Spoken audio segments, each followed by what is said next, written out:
안녕하십니까. 1월 13일 금요일 말씀 묵상 함께 시작하겠습니다. 오늘도 주님께서 우리에게 내려주시는 그 은혜가 충만하여서 어떠한 상황에서든지 주님께서 함께 하심을 체험하고 기쁨과 감사로 가득한 하루 되시기를 간절히 기도합니다. 오늘 본문은 갈라디아서 3장 21절에서부터 29절까지 말씀입니다. 날마다 솟는 샘물에서는 23절부터 29절인데요. 제가 어제 21절과 22절은 오늘 다루기로 했죠. 오늘 본문 보시면 바울이 복음에 대해서 설명하는 결론부라고 할 수 있는데요. 우리가 복음에 대해서 안다고 하지만 사실 놓치기 쉬운 부분을 다시 한번 확인하고 이것이 복음에서 정말 핵심적인 중요한 메시지였구나 하는 것을 확인하는 시간이 될 수 있을 것 같습니다. 그럼 먼저 말씀을 보시겠습니다. 그러면 율법이 하나님의 약속들과 반대되는 것이냐? 결코 그럴 수 없느니라. 만일 능히 살게 하는 율법을 주셨더라면 의가 반드시 율법으로 말미암았으리라. 그러나 성경이 모든 것을 죄 아래에 가두었으니 이는 예수 그리스도를 믿음으로 말미암는 약속을 믿는 자들에게 주려 함이라. 믿음이 오기 전에 우리는 율법 아래 매인 바 되고 계시될 믿음의 때까지 갇혔느니라. 이같이 율법이 우리를 그리스도께로 인도하는 초등교사가 되어 우리로 하여금 믿음으로 말미암아 의롭다함을 얻게 하려 함이라. 믿음이 온 후로는 우리가 초등교사 아래 있지 아니하도다. 너희가 다 믿음으로 말미암아 그리스도 예수 안에서 하나님의 아들이 되었으니 누구든지 그리스도와 합하기 위하여 세례를 받은 자는 그리스도로 옷 입었느니라. 너희는 유대인이나 헬라인이나 종이나 자유인이나 남자나 여자나 다 그리스도 예수 안에서 하나이니라. 너희가 그리스도의 것이면 곧 아브라함의 자손이요 약속대로 유업을 이을 자니라.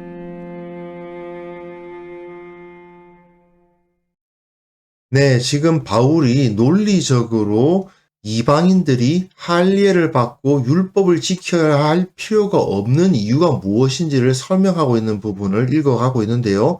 오늘 본문은 이 논증 부분의 마지막 부분이고요. 어떻게 보면 중요성은 좀 떨어집니다. 왜냐하면 갈라디아 교인들이 그럼 율법은 필요 없는 거구나 라고 오해할까봐 부연 설명을 해놓은 부분이거든요. 그리고 바로 그리스도 안에서 유대인과 이방인은 평등하다. 모두 다 아브라함의 자손으로서 동등하다라는 결론을 내리는 부분까지 오늘 읽었습니다.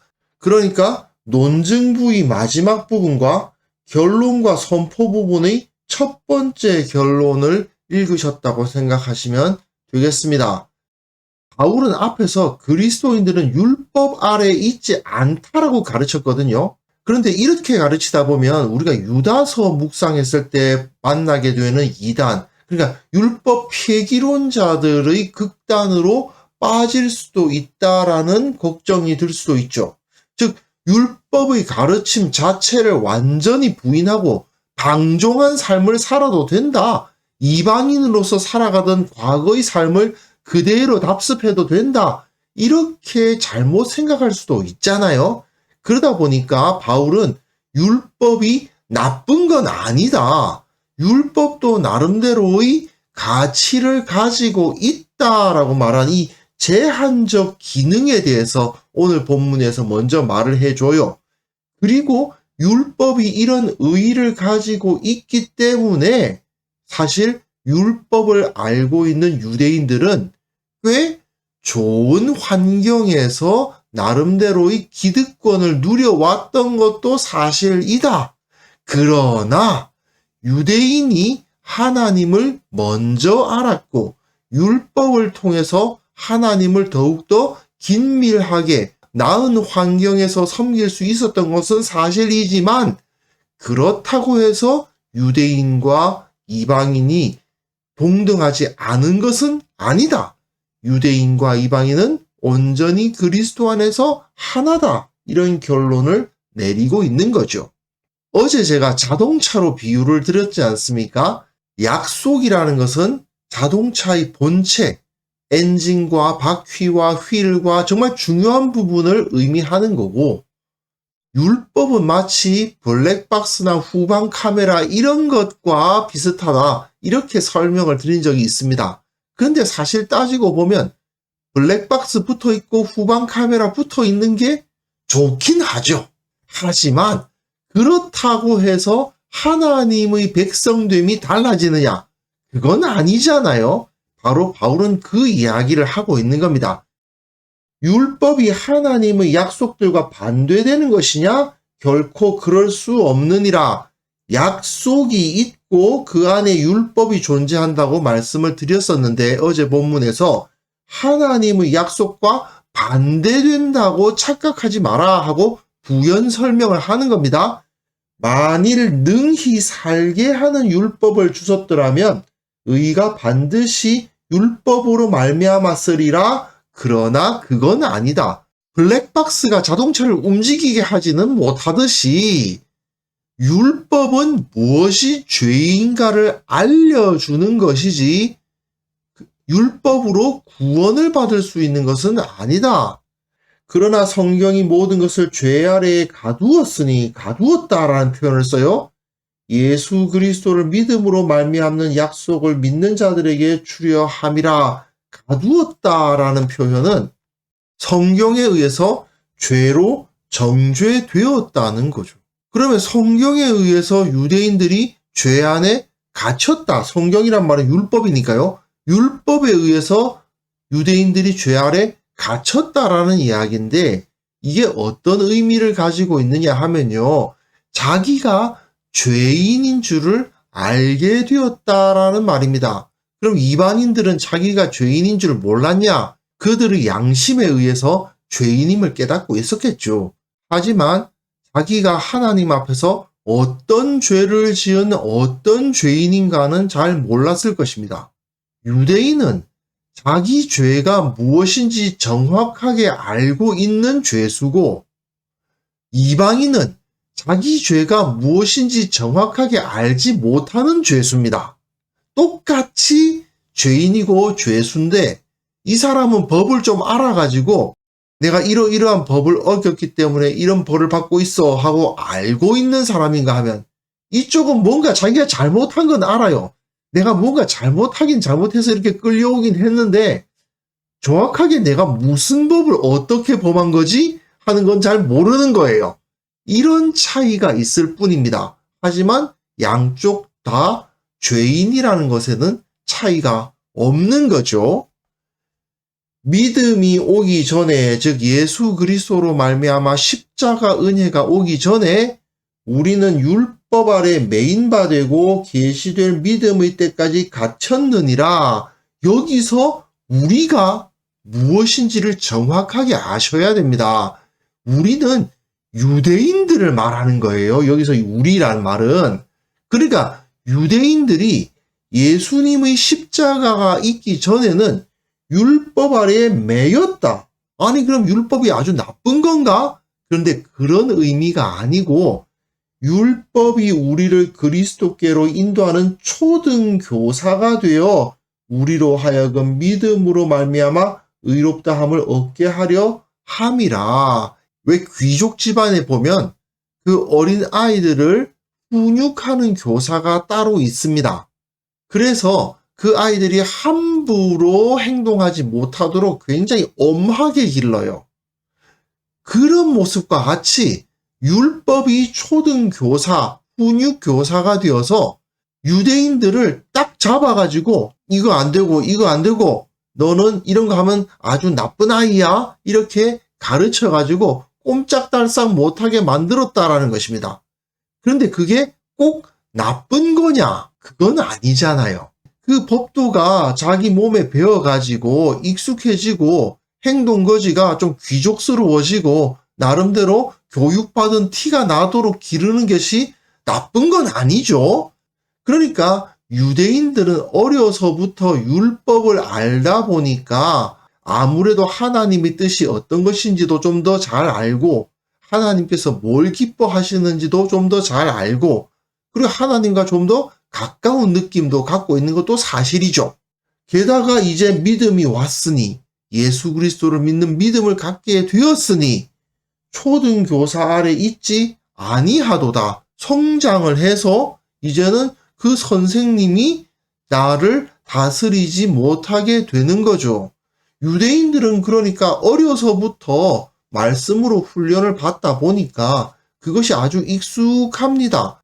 하지만 그렇다 하더라도 믿음이 없게 되면, 예수님으로 말미암지 않으면 그 율법이 넌 이건 죄고 이건 죄고라는 것을 가르쳐 주는 것을 알고 있을 뿐 그 죄에서 벗어나지는 못하는 거죠. 제가 좀 전에 비유적으로 말씀드렸다시피 내 죄가 무엇인지 아는 죄수의 영역에 있을 뿐 그 죄로부터 벗어나지는 못하는 존재가 된다는 거죠. 이게 바로 바울이 유대인에게 율법의 어떤 의의를 가지고 있는가에 대한 설명입니다. 그러니까 생각해보면 율법으로 어려서부터 훈련을 받으니까 나름대로 애가 반듯해지잖아요?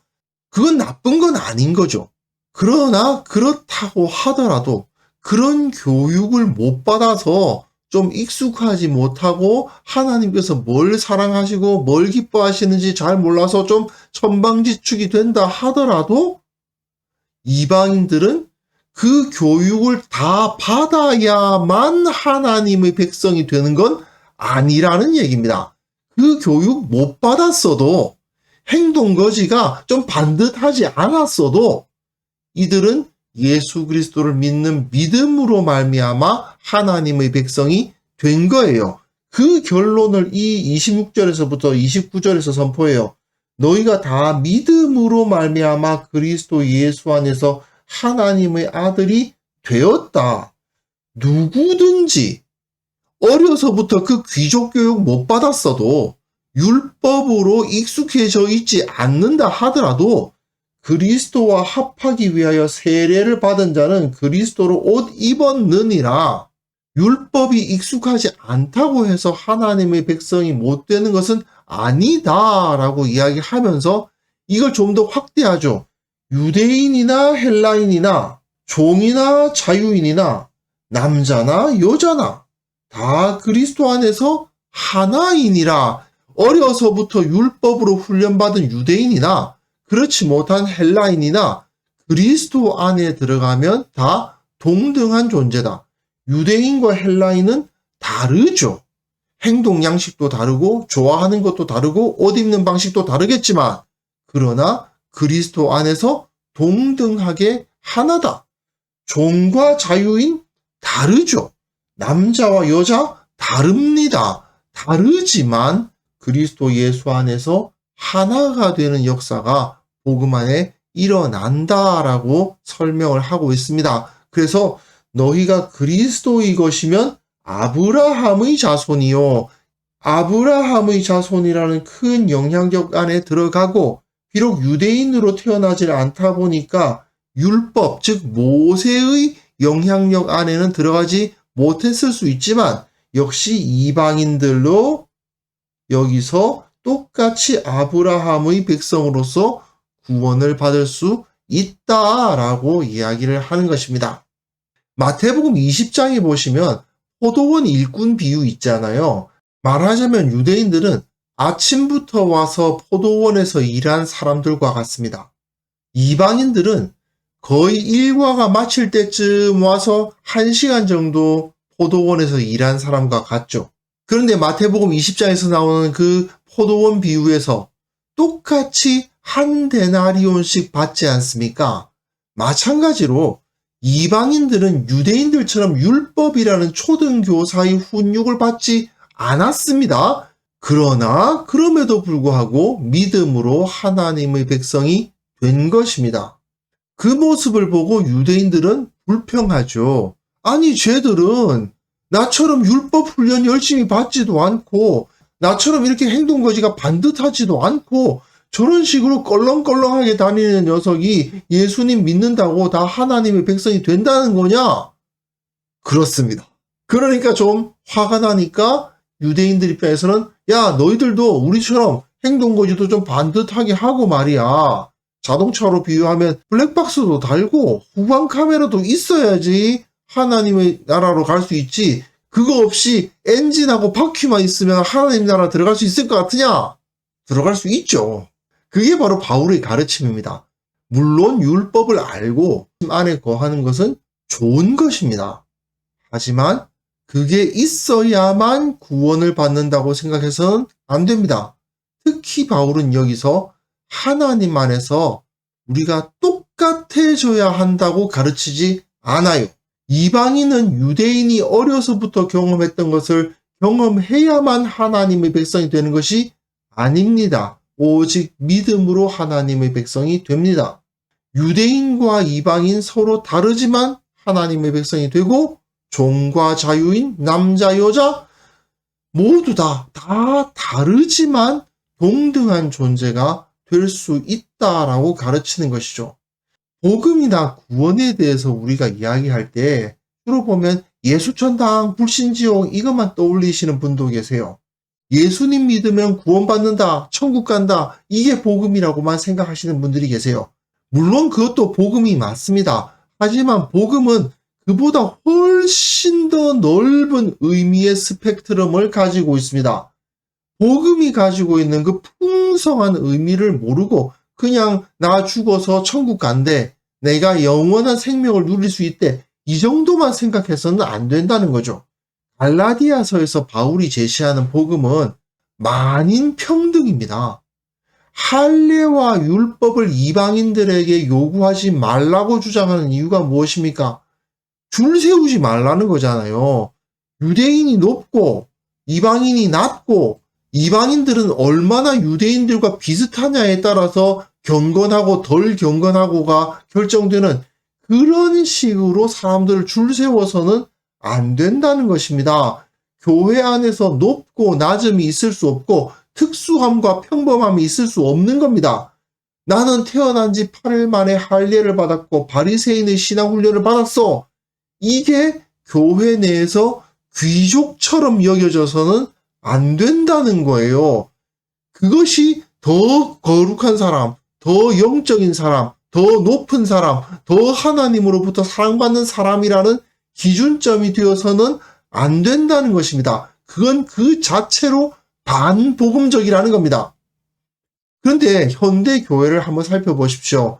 요즘도 그런 농담을 하시는 분들이 있으실지 모르겠지만 목사 아들은 성골이고 장로 아들은 진골이고 집사 아들은 육두품이다, 뭐 이런 이야기가 농담처럼 돌기도 했습니다.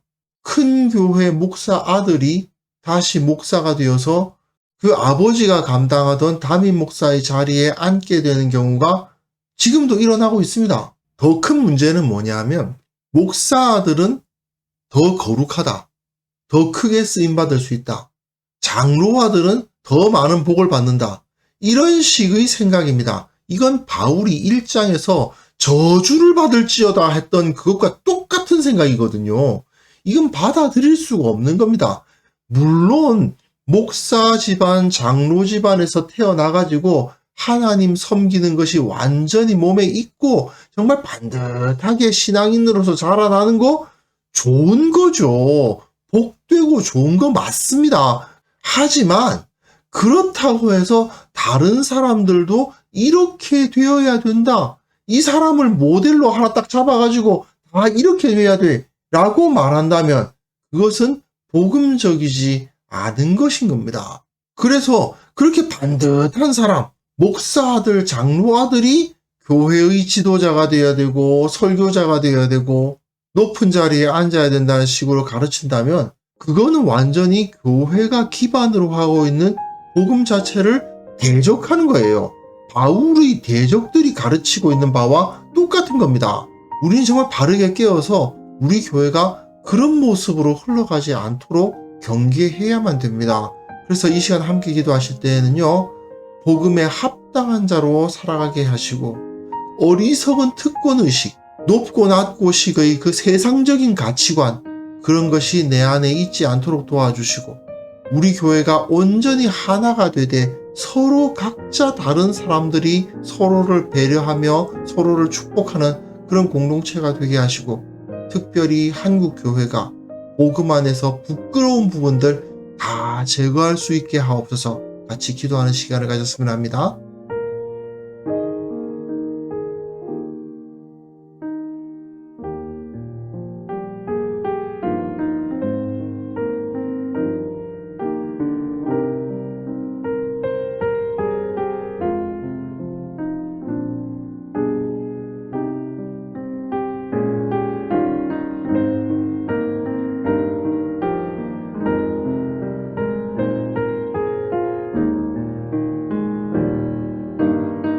하나님 아버지, 우리가 복음에 합당하게 살아가며 어리석은 특권의식, 세상적 가치관, 더 거룩하고 더 경건하고 더 높고 더 영향력 있는 그러한 자리를 따지는 그런 어리석은 생각들에 얽매이지 않게 도와주시기를 원합니다.